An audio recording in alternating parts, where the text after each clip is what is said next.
Hello and welcome to The Hero Spouse. I'm Kenda Ruth, here to answer your questions about marriage and midlife crisis. I'm going live in 3 places. I'm going live on YouTube, a private Facebook group, and a public Facebook group. If you're in the private Facebook group, your comments are safe. Only others in the group can see them. But if you're in the public group, your friends might be notified when you comment. So I'm going to go into the 2 Facebook groups and put in the comments which group you're in. We'll also be putting a link to my free course, Understanding Midlife Crisis, and as well my online paid course, Detach and Thrive, which is an 8-week online course, closes tonight at 9. So I'm going to be putting a link in there if anyone is interested on looking up and joining my course on detachment. So give me a moment while I do that, and then we can get started with the questions.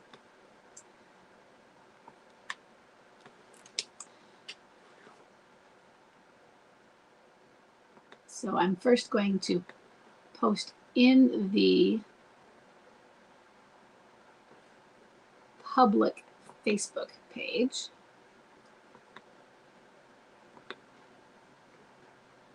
And this will make sure that I'm coming in. It still says I'm going live soon, so hold on. Let's make sure it's working. Okay, there we go. Good.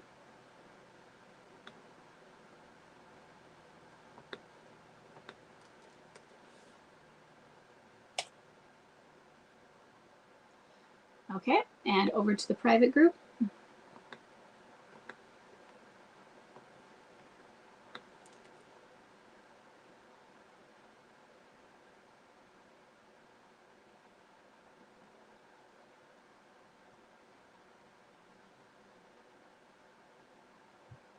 Oops, I hit the wrong button. It said apparently there was an ad for me on my own event about creating an event. Leave page. That's confusing.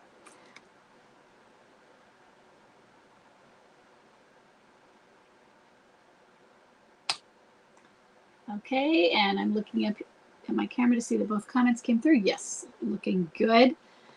And go ahead and ask anything you need to in the comments as well. I watch the comments and I will be answering those that are pre-submitted as well.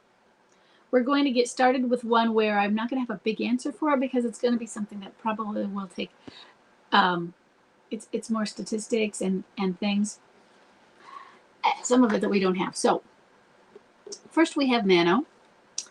His bomb drop was March of 2020 and his date of marriage was 1997. He has a vanisher and a low energy wallower. And Mano asks, what are the overall chances and or the earliest signs that a female having a midlife crisis is coming out of it or simply wanting to return home? So the first thing, this is one from last week that one of the ones that I didn't get to. And also, let me apologize. It took so long to get the other 3 videos that I'd missed out last week because I recorded them all and they got stuck on my iPad. Something is wrong with my iPad. I can't get any of the videos off of it. I even connected it to my computer and I had to re-record all of them. I finally gave up 3 days later and recorded all of them again. So that is why it took so long to get all of the videos out. So Mano, the reason I didn't answer this was I'm looking at it and I think it's some of it I don't have the answers for, but the way I would answer it is I would go into some of the things where we do have statistics or where I do know about women in midlife crisis. And that would be looking at some of the MLC surveys. I've done an MLC survey. It is non-scientific. It is a small sample and I don't even give it out anymore. But to answer those sort of things, it would be either a screen share or I would create a document instead of doing it with just a live, because I think that if I just sit here and gabble on about things while I look at my screen with charts, it's just going to go through and it's not going to click. But basically, we don't know the chances though. Some of the earliest signs you'll see, I don't know that they're different for men than they are for women. What we could do is if we have enough people out there on both sides, men and women, who've seen returns, compare them. But we look for basic reconnection activities. We look for changing their own behaviors. them returning to previous interests. MLCers often disconnect in an order, with the spouse being one of the final ones to disconnect from. And then when they reconnect, they do it in the reverse order. So the spouse is, if reverse is the right way to say it, the spouse is often the final one that they might reconnect with. So you may recognize that they're reconnecting with activities or people, the pets. Sometimes it's the house. It doesn't have to be specific people. Like I said, it can be a hobby, returning to things that they appreciated, enjoyed, and did before MLC. All of the things that were important to them. That doesn't mean they will return those, but there will be some more reconnection where you start to recognize pieces of that self returning, even as they have changes. Because we may want to keep many of the things that we learned and knew about in our crisis as well, new hobbies. There's nothing wrong with that. But we'll start to see that. We may start to see them questioning or showing more insight or asking questions, showing more acknowledgement and acceptance of their behavior, what they've done, integrating their guilt. Basically not running from it, but all of it's subjective. And you might see it at various times before they're starting to return or make a decision. In the beginning, with all the cycling, you're like, well, my MLCer said some of those things about having guilt and not feeling, not knowing what they're wanting and being uncertain. And then that they may know they're making the wrong decision or they know it's their fault. I didn't get blamed a lot. Chuck said he knew it was him. It wasn't me. You know, there's the line, it's me, not you. But he said, he did say, and he was, and there was some projection, but for the most part, he was pretty consistent about, I wasn't the problem.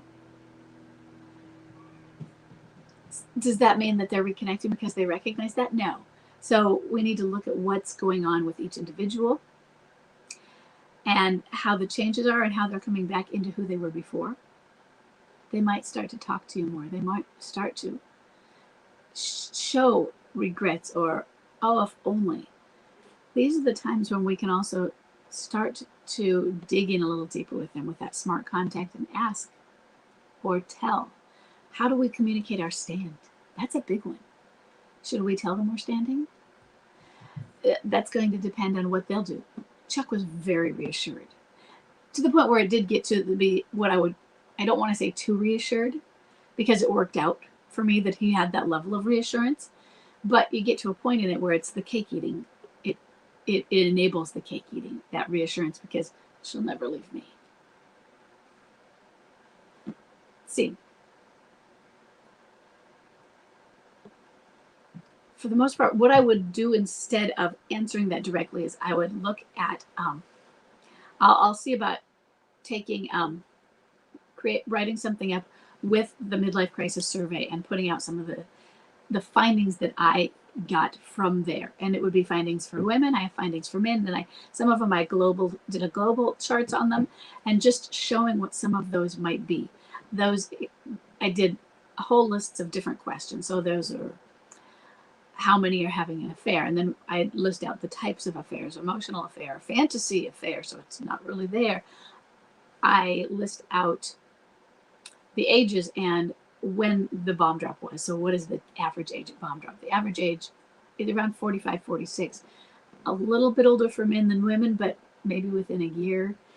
I think the sample size on the women is much smaller because it's the woman MLCer, so most women filled it out as the left behind spouse. And at one point it was 45 to 45 and a half or so.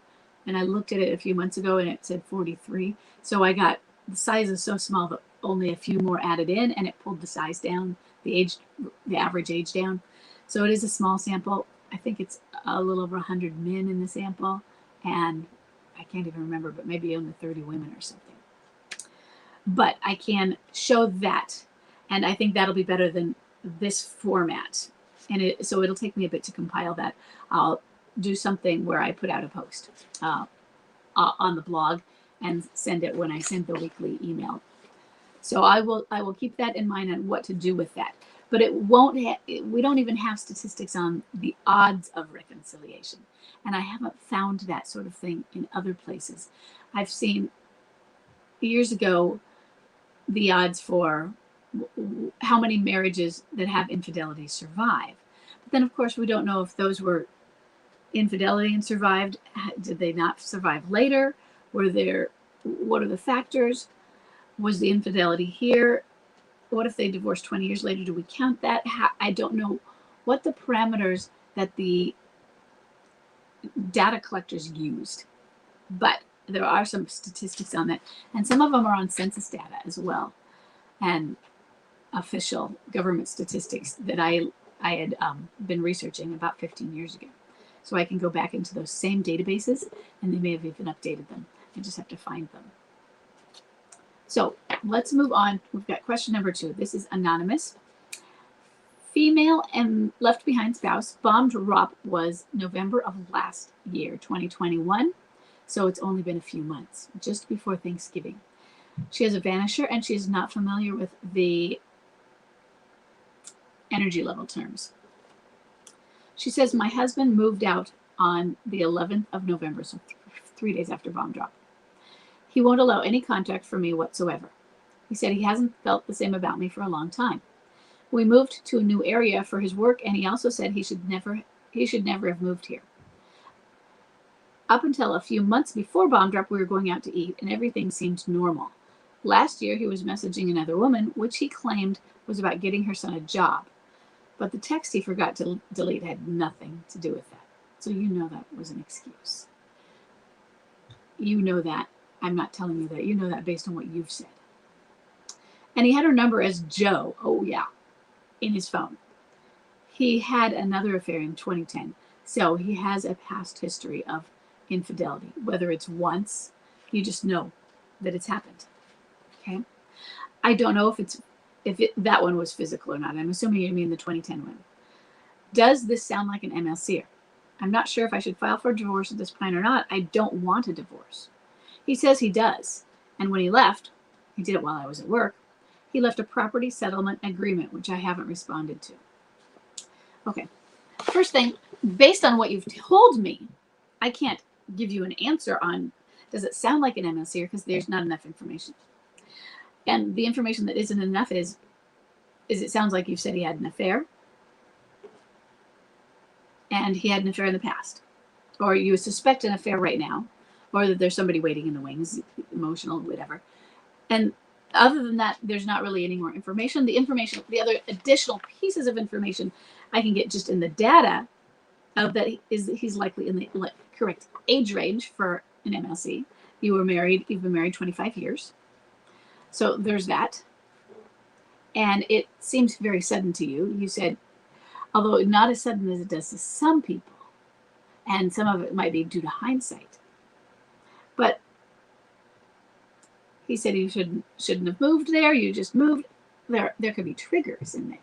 But there's not enough information. So given the age range, I will just say that I would be going that direction if I were a spouse and I had paid attention to midlife crisis and what it was, and I had a husband that was your age and I suspected an affair, I would probably default to wondering if it was a midlife crisis and start looking at the other check boxes and see if they checked.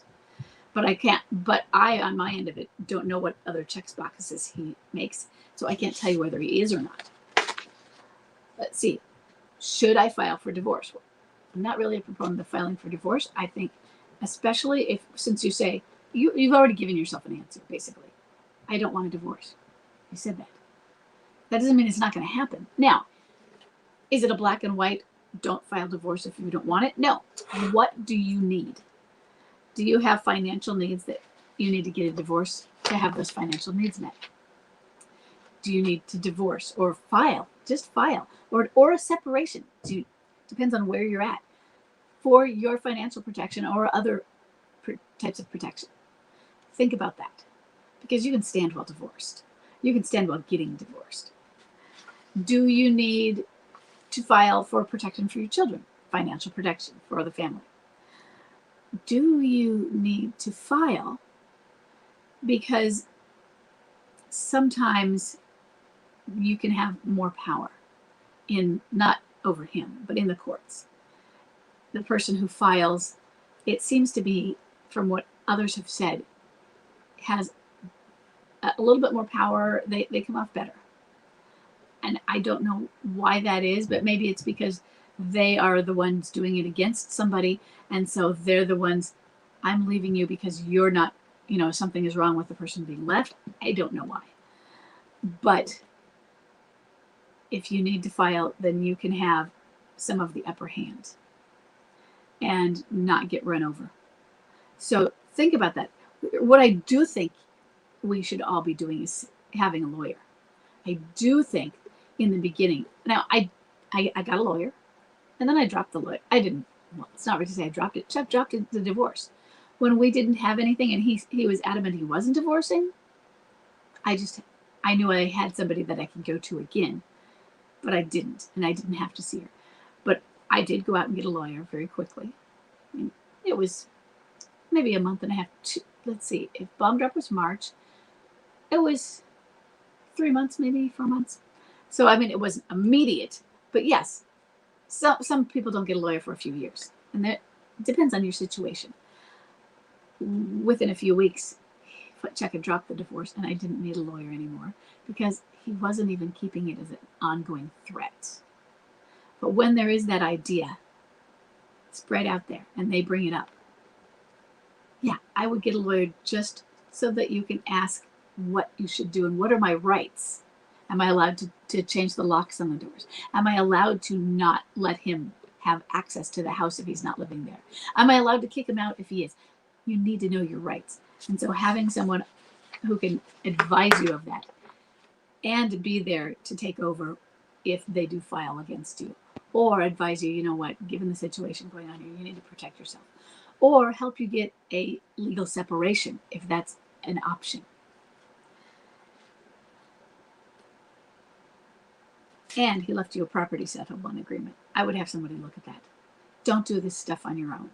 If he gets mad because you do, you just, this is where it's an annoying type of I'm sorry you feel that way validation, but it's very calm. Say, I'm sorry, but this is how these things work. We're not going to do it together. You're doing something against me. And this is how it works. I'm going to have a lawyer who is going to be looking out for me. Look over this. I wouldn't do that to you. I would, excuse me, but you're doing it to me now by leaving, by having lied to me. You've been having an affair and you've had one in the past. We both know this is true. So you haven't laid a foundation for trust right now. So it's that, and you just speak in this low, calm voice that I'm trying to use right now. But should you file? Not unless you have to, but you should get an advice about that from a lawyer. If you don't want a divorce and you don't have to file for some form of protection, then don't do it. The same as the person who wants out should be the one to get out. That's the one who leaves the house. Same as with filing. If you don't want to file and you aren't feeling forced to financially or for some form of protection, then don't. Okay. See, we're booking through these. So we have Roger, number 3. Roger's bomb drop was January of 2019, and his date of marriage is 2004. He has a clinging boomerang who is a high energy replayer. He says, I would like, if possible, to have more information on the later years of midlife crisis, mid to long term. In my case, after 3 years since bomb drop, I've seen a significant change in her behavior in the past 6 months. She went from a clinging boomerang almost every day to minimum contact once every other month. And that, you're right, that's a difference. She went from self-growth, self-improvement, and self-care posts in Pinterest, such as how to overcome childhood trauma, how to be a better communicator, how to share my feelings, to absolutely nothing, 0 in the past 6 months. So first, has she blocked you? And Second, has she gone to a different social media platform to do it? Or has she found a different platform for this self-development that isn't on social media, isn't on some sort of shared internet space? Has she started taking up a course or done other things? Yes, I think you're right that you've seen a change, but remember, we can't see everything that a person is doing. And it's really easy to see them when they're on social media, what's going on. But some things she might be doing it just because she doesn't want you to see it and knows it, or she might be doing it because she's changed the platform and it's not public. She went from, okay. Could it be that some MLCers don't know how to reconnect? Oh, yeah. I don't know. None of us know how to reconnect, really. They don't know how to come back, and they're afraid to reach out to the LBS. That is a general. And we don't know how, because what will that person think of me? Or think about maybe all of us. Let's say we're widowed, and 2 years later, and we've been married for 25 plus years. Are we going to go on the dating scene? Maybe. But do we know what to do, or do we feel nervous? This is the first time we've even gone out with the idea of this is a possible intimate partner situation for the future. And we're nervous. We don't know how to do it. This is the same thing. They're coming back to us after having sinned against us, betrayed us, hurt us terribly, created trauma for us. And how do you reconnect from that? How do you do it if you know what you've done? Now, if the left behind spouse has done their good job of laying that foundation of forgiveness throughout this, that smooths it out. I told Chuck, I've already forgiven you. Now, there's pieces that I haven't fully understood about that energy of it, but you're forgiven. And for those pieces that I may not, that I still have energy stuck to, because you're still doing the stuff. So yeah, it's still there, but I will be forgiven. You will be. My forgiveness is there, whether I have completed the process or not. I promise you, I will get there. This isn't my job to hold it against you. It is our job to heal, and I don't want you coming home feeling so badly about yourself. What I want each person to recognize what they did so they can move forward from it. You acknowledge your guilt and sins. If you avoid them, you're just going to cower and try and avoid more, and you're going to lie and deflect. You're not going to be who you are meant to be. It's going to hold you back in life. It's going to stagnate you. For all of us, I don't want a person to be going through life thinking that they're bad, that they chose badly, yes. But I don't want, because what does thinking that you are bad in your core do to you? What do you become with that? And I don't want that for Chuck.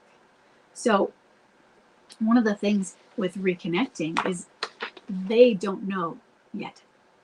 First, who are they and how are they feeling about it? But if they don't have a firm foundation from their spouse, and if they've been a vanisher, then they don't have a firm foundation from their spouse, possibly because they haven't allowed for it.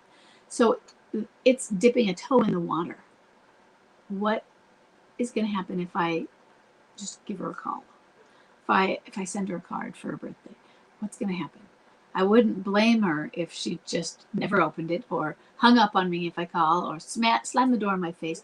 I don't blame you if you hate me, basically. And they're very nervous about that. Who wouldn't be? So yeah, they don't know. And this isn't general. This is, I think, what's natural for all of us to be nervous in this sort of situation if we've done this. And if, let's say, they've been doing their work and they are at a place where they'd be ready, but they've seen that the LBS, the left behind and forward moving spouse, isn't really forward moving, but are just being left behind. And that's our choice. We have LBS as a term, and I hate that term, but it's we understand it when we say it.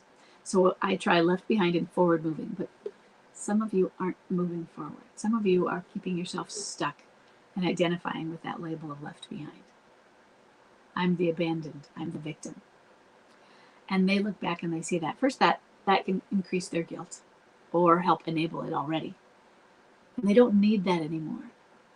There comes a point where they are responsible for what they have done to you, for the actions against you, but they are not responsible for how you react to it. They are not responsible if 5 years later, and let's say they vanished, they were horrible and then they vanished or weren't around much. They're not responsible if you haven't moved on. They're not responsible if you are still broken. They may have enabled you to become broken. They have helped break you, done something, but you have the choice of how you react to it.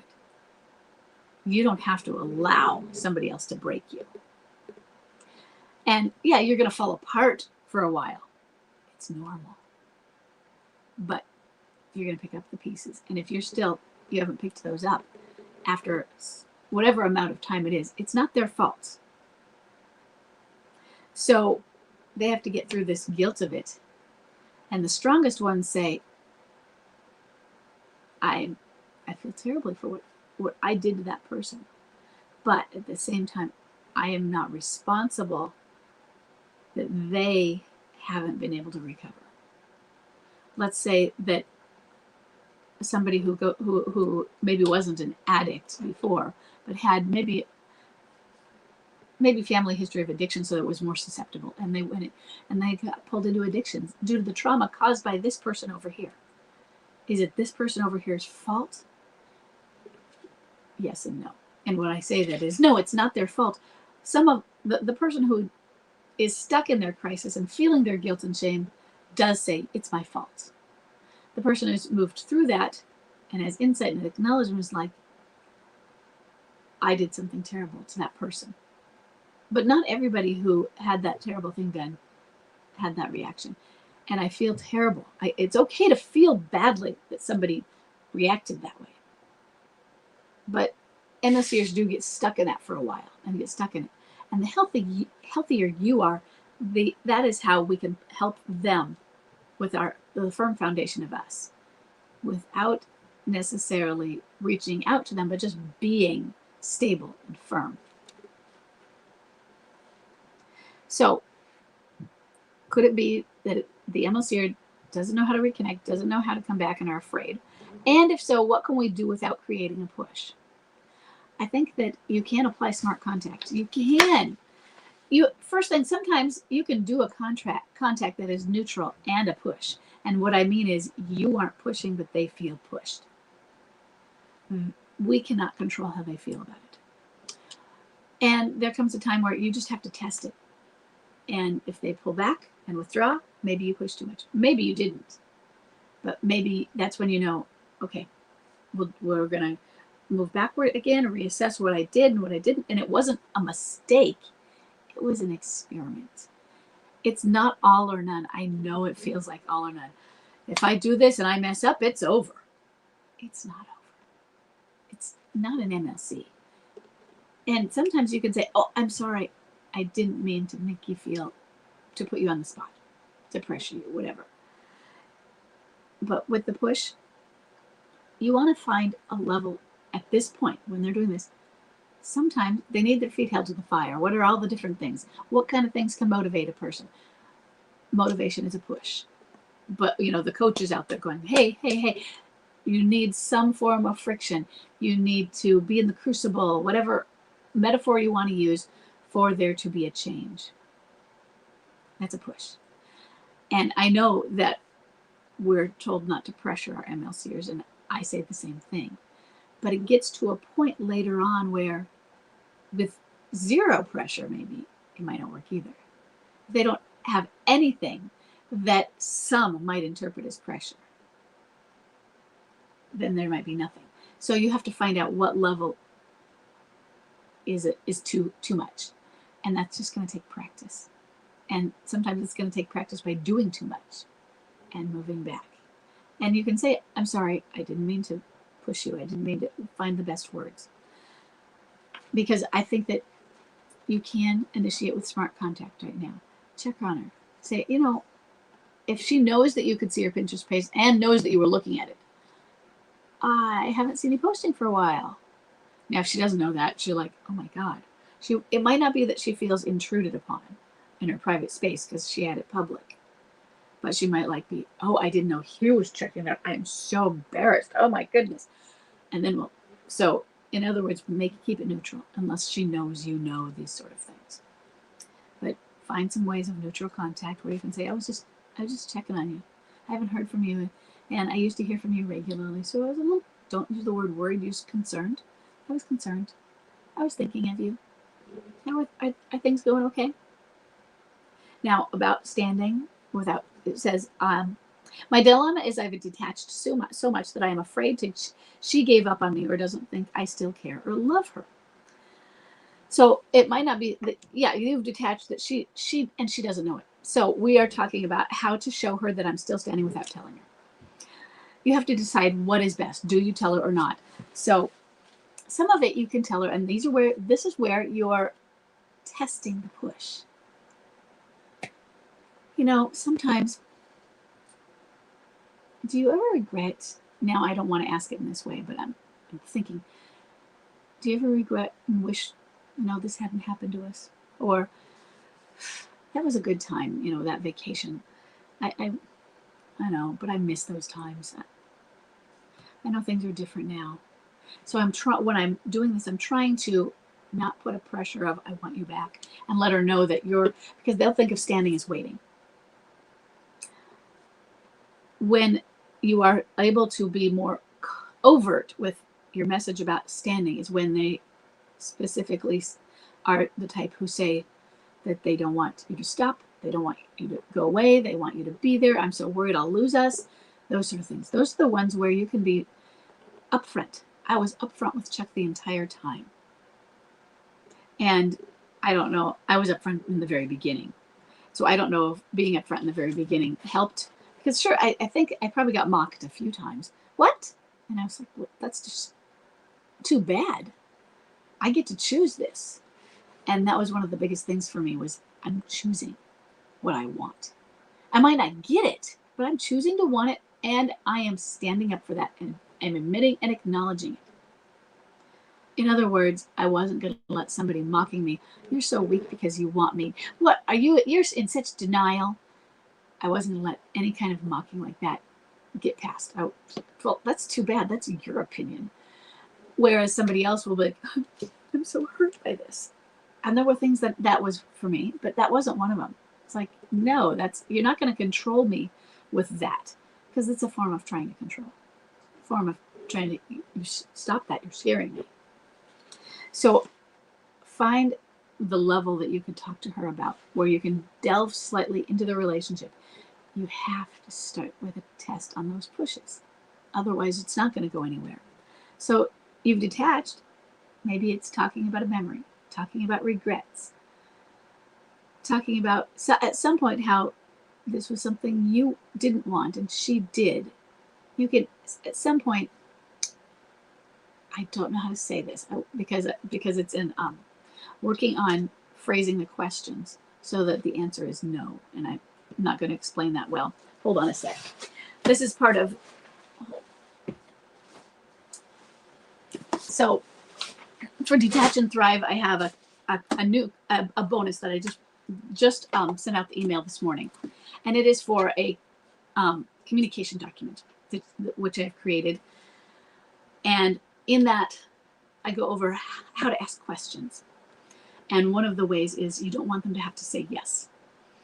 Saying yes, imagine that you have a telemarketer calling and they want you to say yes to everything they say because it's a sales pitch. And so by saying yes, you feel like you're giving up control. So the idea is give somebody back their idea of control, get them to say no. So you take the same kind of question, but you flip the question, you revise it so that the answer gotten would be no. And this isn't a format to show it, but this is the book. I've talked about this book before, where he talks about different communication techniques. One of the techniques is getting to know, getting NO. And So how to ask questions. So this is Never Split the Difference by Chris Voss. And Chris Voss was a hostage negotiator for the FBI. And so split the difference meant they have the hostages. By splitting the difference, we're not going to negotiate and say, well, why don't you keep 2 and give us 2? It's winner takes all. And so for a hostage negotiator, you need to win for it to be a win. You get all of them back. And sure, it didn't always happen. But he had to learn how to go in there with the idea, we are not getting half our people. We're not going to negotiate them away. And so you want to get a root of empathy with them. And you want to give them the idea that they are in control. So that is the book. And I want your wife to feel like she has some control over this. But you still have to give her a push. You've got to, at some point. The same as I've said, how are you ever going to reconcile if you don't ever have contact? Well, when we are in a real relationship where it's a real intimate marital context, we have deep conversations often, or we're allowed to. And so you have to get to a point where you're returning to that, and it's going to be a risk. Okay, let's move on. We have an anonymous female left behind spouse whose bomb drop was August of 2019. Date of marriage was 2017. She has a boomerang, and she's not yet familiar with the high energy, low energy terms. The alienator was a work colleague about age 30. The affair started early in 2019 after both lost their fathers. My husband, who is age 47, moved out on January of 2020, so a few months after bomb drop, which was 2019. He was a clinging boomerang for 18 months, and I was measuring 18 months from the time he moved out, so till just about 6 months ago. We've done mediation, but he has yet to initiate the final steps before he can file for divorce based on 2 years of separation. And 2 years is just this month. Our son 8 stays with him on alternate weekends, and the alienator is usually there. He ramped up from July of 2021, so that would be when he stopped. He said clinging boomerang for the first 18 months, and so that's when that changed. Ramped up from July of 2021, the divorce was the way forward. Before that, he had been vacillating, unsure, and suicidal. Okay. Contact reduced at that point. He's invited me to dinner twice with our son 8 in his new house, once in December and then last week. We have a lovely time. Play, laugh, tease together as friends. But the next day, the alienator is there. I don't want to confuse our son. This just seems so weird. Should I reciprocate the invites? Absolutely yes. So first thing, when we talk about, I don't want to confuse our son, what do we really mean? So there's a few things it could be. And it was Chuck's niece. She was at 8 or 9 at bomb drop. And one of his nephews turned 6. That was the one that he got banned from the birthday if he brought the alienator.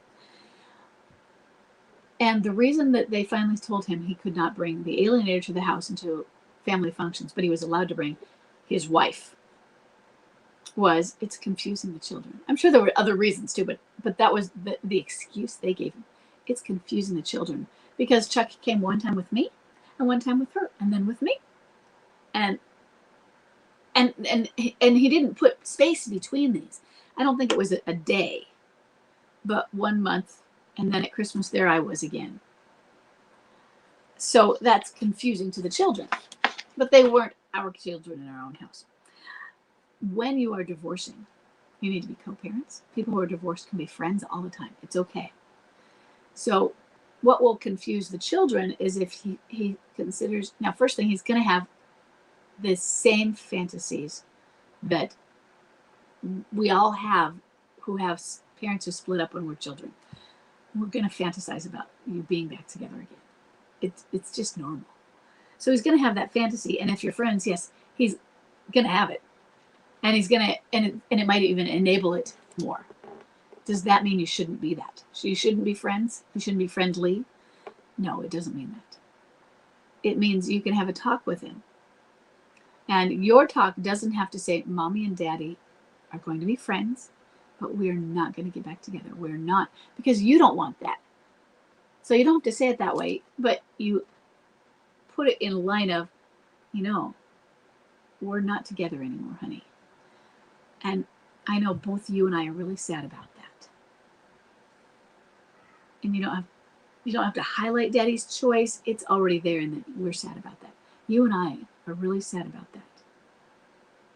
And yeah, I know, I bet you dream about us being back together again. So you know what? So do I. But it's not happening. And so you and I have to walk on this path that says it's not happening right now. Maybe someday it will, and maybe it won't. But it's okay to want it. It's okay. But Daddy has somebody else in his life, and she's going to be there. We got to do it. That, whether you like her or not, if she's safe, she's not abusing him, that sort of thing. You don't want to confuse him. The confusion is when he sees the two of you as being intimate, and then Dad's with a different woman the next day, where it's a little too much, and there will be confusion anyway. I want you doing this because if you're a stander, I want him having these interactions with you. I want him having positive interactions with you. You might get to a point where you have to stop it because you both are trying to move forward into a deeper, more intimate relationship. He's trying to get in your pants. And yet, or is your son confused because he doesn't think you know about it? And yet, Mom was with Dad, and now Dad was with Mom yesterday, treating her like his wife, and then he's with this other woman, and clearly, I don't think Mom knows about this. And this is a secret I have to keep. So there's the confusions. You need to let your husband know that your son is confused. And things need to go slower also. It's been a while that he's been with this person, but things needed, if he could slow it down. But it's also confusing when the two of you are together. Now, I would be very careful about highlighting that, because what's going to happen is he's going to back off from you. And instead, I really want him to see you being friendly, you being strong. I want those interactions between the two of you. Just keep doing them, because they're going to benefit even if you don't get to a reconciliation place. Those are going to benefit co-parenting and having a healthy environment for your son as two co-parents who can get along. And if it comes back to standing, it will benefit your stand in the long run. But there will be some back and forth things that'll happen, because first he's going to try to have both worlds. And then you're going to go, you know what? I have to back off of all this friendly stuff. I'm giving him too much of me. And then you're going to have to back off of it and say, okay, boundaries. I gave him too much of me. And then he started to abuse it. And by abuse, it was cake eating. I don't mean physical abuse. I mean, I want a wife in the kitchen and a whore in the bedroom sort of abuse. I mean, I have the best of both worlds, so I can, have two women at once, even if one of them's in the kitchen. That's what I mean. And that'll be, so you're going to move forward enough, and then you might feel, that was a big mistake, but it's because we were going to compensate this way and then pull back. But I really want to see your son, to see you, the two of you, being grade A co-parents for his benefit. Okay, I am going to move on.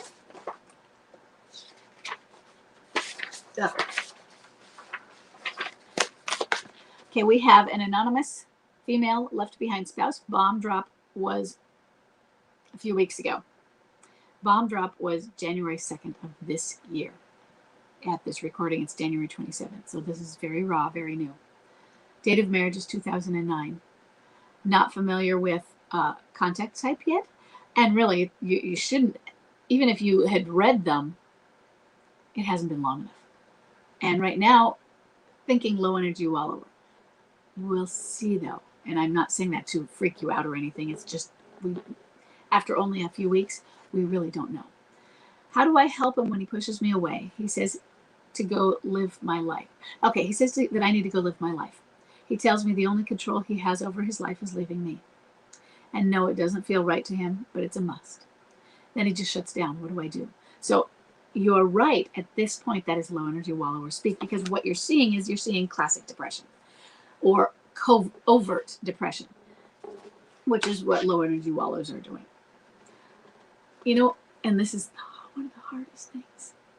You help him by stepping back and letting him fall down, and yet still being there.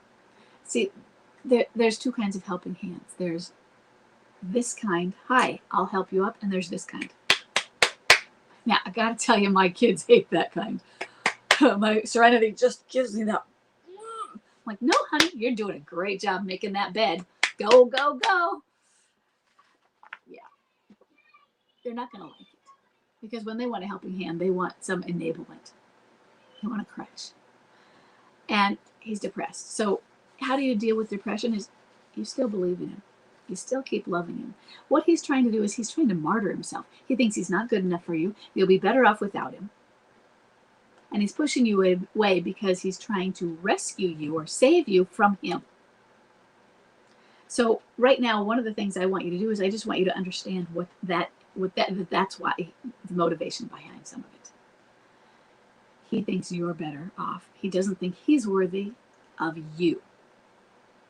Now, we get others who they might think that, but they're not conscious of it. So they go the other direction, is like, you're just worthless, and I'm some cocky, I'm the cat's meow or whatever. But that's not what you're dealing with. He recognizes it's not right. We get that a lot in the beginning anyway. And he's right, it's a must. He's depressed. And you can tell him he's depressed or not. Doesn't mean he's going to be receptive to that. What he is especially not going to be receptive to, though, because this is just a blanket general thing, is midlife crisis. Don't go saying, well, I've read about it and you're in a midlife crisis. Because want to see a big backfire? That's a way to do it. But he's depressed. Now, MLCers are resistant to getting help. That is from you, from professionals, anything. And your job is to stand back and let him fall. And I know that sucks. Now, if he seems suicidal or anything like that, you make calls. Okay? You interfere that way. But he's going to push you away. And you can say very calmly, you know what? You're not going to get me to hate you. You're not going to get me to stop loving you. And right now, it feels like I'm the only one who even believes in you, because you're not believing in you. And I'm so sad for you, because I know what a wonderful person you are.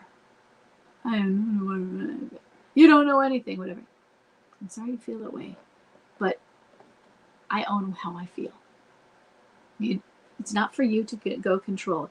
You can feel as lousy about yourself as you want. It's your choice. But I get a choice too, and I see you. I have seen you. You're my husband. I know you. I love you. I made a promise to you, and I'm not going to give up on you. You want me to go away? You want me to go find somebody else? That's my choice. We each get a choice in this. You want to choose to leave me? I don't like that, but that's your choice. But I get a choice too. I get a choice to believe in you. I get a choice to not want this to happen. I get a choice to not want you to leave me. I get a choice to want you to get better and to come home to me. I can choose. It doesn't mean it'll happen. But I choose that you do what you need to heal, and then give me a call, because I'm still here. I'm still here. So you can take our marriage, and I'm not going to let you destroy it, because I'm going to put it over there on that shelf in a box, and you go out and you do what you need to do. but I'm not going to let you hurt it. Okay? Those are, you have to do these things like that, because that's from a distance. It's not interfering. You can say the words, but it means then you're hands off. And it's hard. It's really hard. When you see somebody destroying their life, yeah. But the other way isn't going to work either. If he is open to seeing a therapist, yeah, great for good for him. I'm wary of therapists with midlife crisis, but he is depressed. And he's showing the depression, signs of classic. Maybe that would help. Who knows? But I want you to understand that you might suggest all these things and that he's resistant. So that doesn't mean you can do something. And it doesn't mean, oh, I just don't want to do it. Or set it up for me. I don't want you doing every step, doing the research on DocFind and then researching all the people. And then here's a list of the people. Okay, when can you make it? Okay, I've set up an appointment. I'm going to drive you to the appointment. He has to take over. He has to do things for himself. Okay, we've got our last one. I'm going to keep you anonymous since it was from Facebook, because I don't do unless I get specific permission. And hold on. Okay, bomb drop was June of 2020. Date of marriage, September of 2001. My MLC is a high energy clinging boomerang. Over the last year, my MLC has broken up with the alienator 6 times. I love these ones. The last time was just before Christmas. He came home and told me he wanted to work on our marriage. For the first couple of days, he seemed very genuine, and I was naturally excited. But at the back of my mind, okay, so this is good. Naturally excited, I'm like, okay, you've been in long enough to know, but this is good. At the back of my mind, I thought this was too early. That if it's this nagging voice, or do you really know it? I want you to be at the point where when it happens, every time this might be the time and it might not. Or I know this isn't the time. Okay. Anyway, it didn't take me long to work out he wasn't ready. There you go. But we hung around for a good 6 weeks, still living at his place, but coming home every couple of days. He wasn't being monogamous, and I was allowing his behavior. However, the alienator at this time was still out of the picture. So he wasn't being monogamous. Is there other women other than that alienator is what that means? That's how I'm reading it. Okay, hold on. But just this week, she came back to town. We live in a small country town. And I'm pretty sure they are back together. My question is, why does he keep going back to her when he knows she's trouble? He's shared with me so many things, and he told me he doesn't trust her. Everyone in his life doesn't like her, and I don't think he even respects her. Why does he keep going back? I've learned that if it comes to a place where he wants to work on our marriage, I need to slow things down and put my boundaries in place. Okay. I love this because this was me. This was my situation. So let me go over that. The alienator in my situation was a year older than Chuck and 8 years older than me. So she turned 41 a few months after bomb drop, right after I turned 33. And a month before Chuck turned 40. And so just before she turned 41, about 3 weeks, she faked a pregnancy when he left. Well, that's mature. Forgetting her age, that's mature, right? A few months later, she did the, I'm not going to fix the problem on my brain and I'll die if you don't come back to me. Not long after that, I think it could have been a year, but I think it was just a few months. But it was, you really need, now, in between all these times, he's moving, he moves there and here. He has a few months at home and a few months, he moved in and out a lot. There was a time where apparently her mother was very, very sick, pretty much an invalid as I understood it. And her dad was the caregiver. And my mom was doing really poorly. You need to come stay with me. That's what my friends would do. Okay, yeah, that one. She, only a few weeks after talking about the brain thing, and this was real. I knew the other stuff wasn't real. Or, my mom's sick is one thing, but my friends would come stay with me. Stay overnight with me and comfort me. Are you having a slumber party with men? But this one was real. and I don't know how, I just knew it was. I didn't doubt it. She called him and said she was feeling terrible and she was going to the hospital. She needed to go to the hospital. She wasn't calling an ambulance. She was just, you need to come and take me, was what she told him.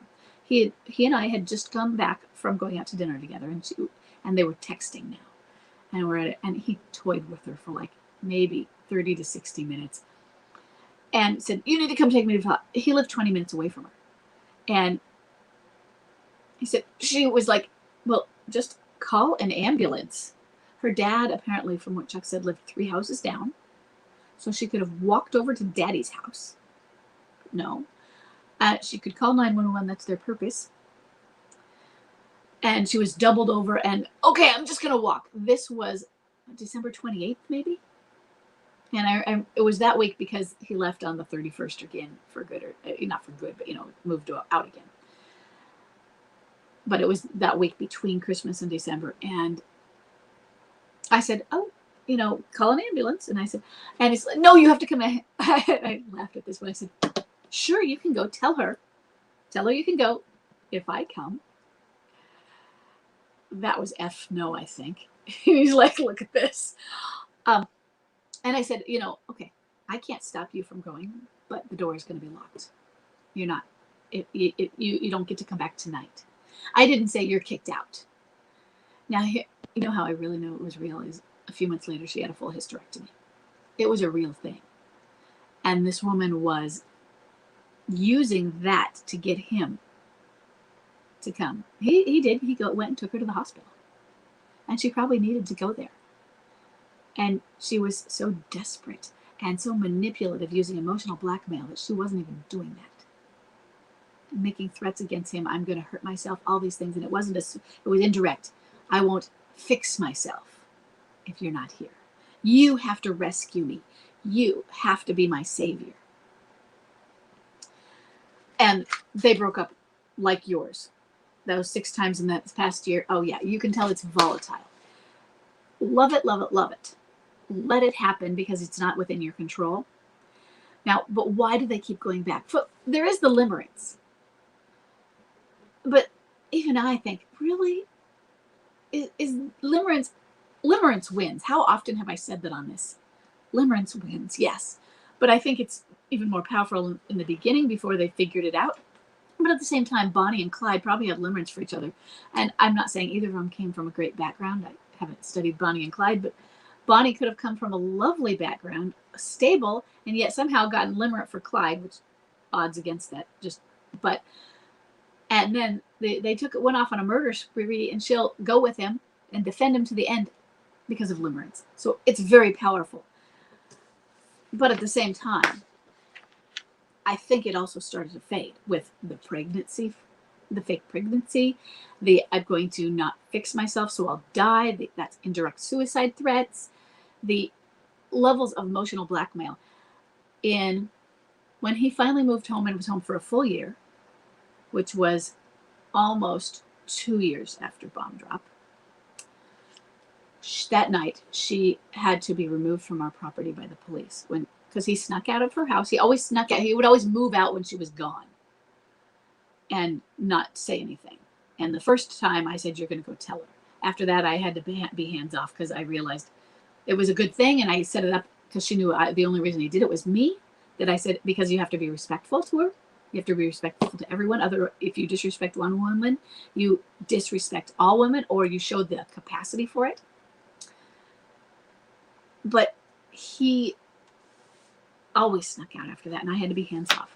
And she came to our house. She drove around the block a whole bunch. She stopped in the back alley, came through our backyard, and was banging on our glass door, and the cops had to come over. That's where they found her, was on our back deck. So why did he keep doing it? I think it's emotional blackmail. Emotional blackmail and limerence together, especially powerful, because one can take over for the other. They get their claws in and they're barbed. So you can't get them out. Because why would? Isn't it crazy? Well, this is a weak person and they are guilting him. I am this way. I'm broken because of you. You ruined my life.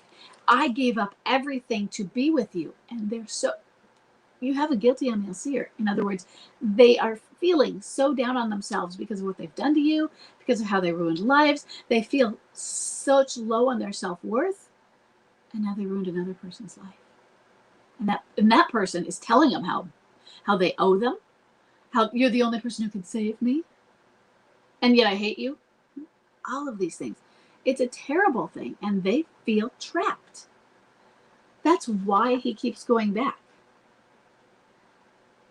And your job is to stay there and be stable, to be not the emotional blackmail, to be the stable force. When he leaves for her, I can't worry about that. Enjoy yourself. I will be here. I will be living our life, and I will not be divorcing you. Okay, I hear everybody coming, and I have to get out there because our Jeremiah is at a project thing at school, and Chuck has to leave to get him. And I think I did finish that. But ask me more if that didn't complete the answer. Okay? And I will see everybody next week on Facebook Live. Thanks, everyone. Bye-bye.